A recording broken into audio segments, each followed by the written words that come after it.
something a little unique to do for, say, birthdays, holidays, or showers, we may just have the thing for you. Joining me now is Tia Stokes from A.T. Cook's Cooking School to talk Thai tea and how it can be a perfect time for girl time, mothers and daughters, and really just to sit back and relax and just be still for a little bit. It's nice to have you on the show. Thank you. Great I think most of us associate tea with, you know, kind of the remedies, you know, the medicinal, or the, you know, the comfort, you know, you cozy around a cup of tea. But there's sort of a difference, I guess, between that and high tea. There is, and maybe I'll pour you a little tea as we're talking about this, because I think that'll help your throat a little bit. So we're going to use a little strainer. We have loose tea in here, so we'll use a little strainer. Okay. High tea basically happens in the afternoon. Usually you think about it when the sun is high in the sky. Oh, okay. And basically what happened was the Duchess of Bedford, Anna,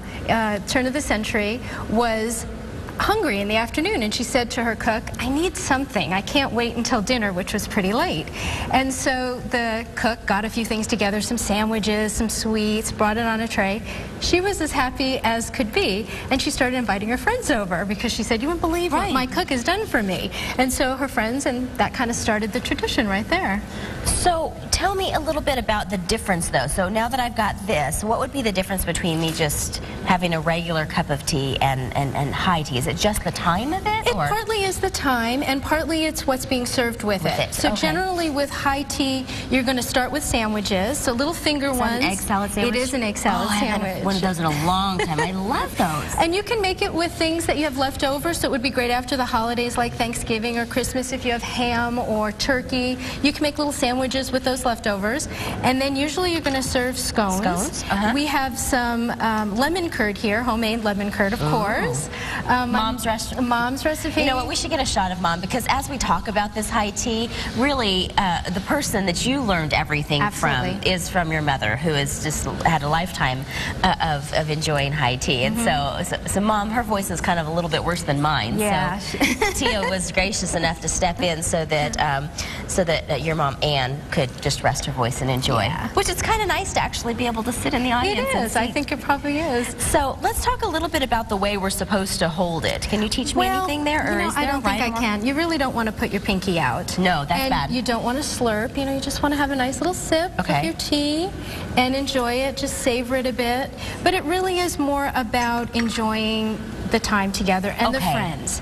And it's such a great girlfriend thing. It's great with your little kids because you can kind of teach them to sit quietly. So your little girls around the table, it gives them, you can kind of dress up and play, and it's almost like a play time. Do you dress up, or do you just kind of come in your comfortable clothes? Usually you want to look a little nicer.